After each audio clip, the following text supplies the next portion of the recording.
दोस्तों अगर आप बाहर रहते हैं मतलब कि आप एनआरआई कस्टमर हैं, तो जब आप होम लोन के लिए अप्लाई करते हैं तो आपको क्या डॉक्यूमेंट्स लगता है, चलिए फटाफट देख लेते हैं।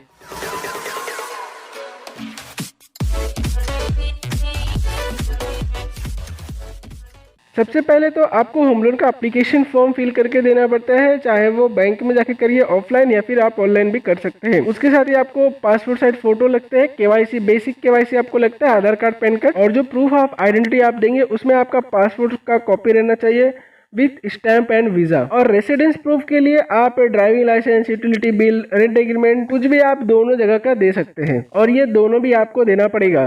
वहीं अगर इनकम डॉक्यूमेंट की बात करें तो जनरली लोगों का कॉन्ट्रैक्ट रहता है, वो केस में आपका कॉन्ट्रैक्ट कॉपी दे सकते हैं, सैलरी स्लिप या फिर सैलरी सर्टिफिकेट दे सकते हैं, 3 से 6 महीने का लगता है। उसके साथ ही आपको आईडी कार्ड देना पड़ेगा with the date of joining and confirmation. और स्टेटमेंट की बात करें तो आपके पास लास्ट 12 महीने का स्टेटमेंट होना चाहिए, वो भी आपको सबमिट करना पड़ेगा। इसके साथ में इशू करनी पड़ेगी आपको पावर ऑफ अटर्नी। अगर आप वो सब फॉर्मेलिटी करने के लिए इंडिया में अवेलेबल नहीं है तो आपको एक पावर ऑफ अटर्नी इशू करना पड़ता है, जो आपके बिहाफ में कोई भी पर्सन कर सकता है।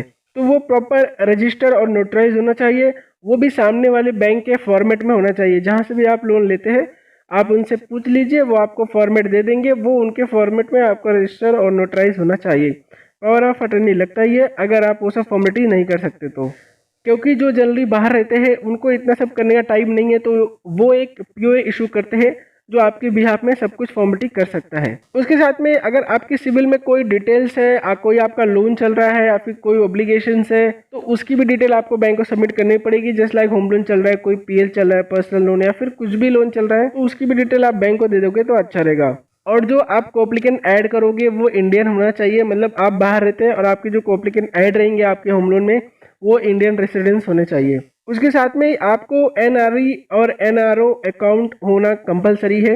इसी अकाउंट से आपकी ईएमआई जाती है और जनरली जो बाहर रहते हैं उनके पास ये अकाउंट होता ही है। एकदम शॉर्ट में समझ लेते हैं ये एनआरओ क्या होता है। NRO non residence ordinary account होता है जिसमें इंडिया के पैसे को बाहर ले जाके यूज किया जाता है और एक ये टैक्सेबल इनकम रहता है, इसमें गवर्नमेंट टैक्स भी लगाता है।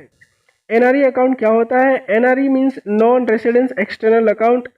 ये एनआरई अकाउंट वो अकाउंट होता है जहाँ पे फॉरेन बैंक की जो करेंसी रहती है वो इंडिया में इजीली इंपोर्ट की जा सकती है। मतलब ये अकाउंट के जरिए जो बाहर की करेंसी रहती है वो इंडिया में यूज़ कर सकते हैं। समझो आपके कोई पेरेंट्स रहते हैं इंडिया में और आप बाहर काम करते हैं, तो ये अकाउंट के जरिए आप उसको इंडियन करेंसी में यूज़ करके आप इजीली अपने इंडिया में रहने वाले पेरेंट्स की हेल्प कर सकते हैं। तो इस पे जनरली टैक्स नहीं लगता है क्योंकि बाहर की जो करेंसी वो अपने कंट्री में आती है। तो ये छोटा सा मैंने डिटेल दिया है आपको एनआरई और एनआरओ अकाउंट का। इसके अलावा ज़्यादा कुछ डॉक्यूमेंट्स नहीं है। आपको ये वीडियो कैसा लगा हमें कमेंट करके ज़रूर बताइए, और इस वीडियो में क्या रह गया, क्या कमियाँ हैं, वो आप ज़रूर हमें कमेंट कीजिए। हम ट्राई करेंगे कि ये अगली बार से ना हो। Thank you.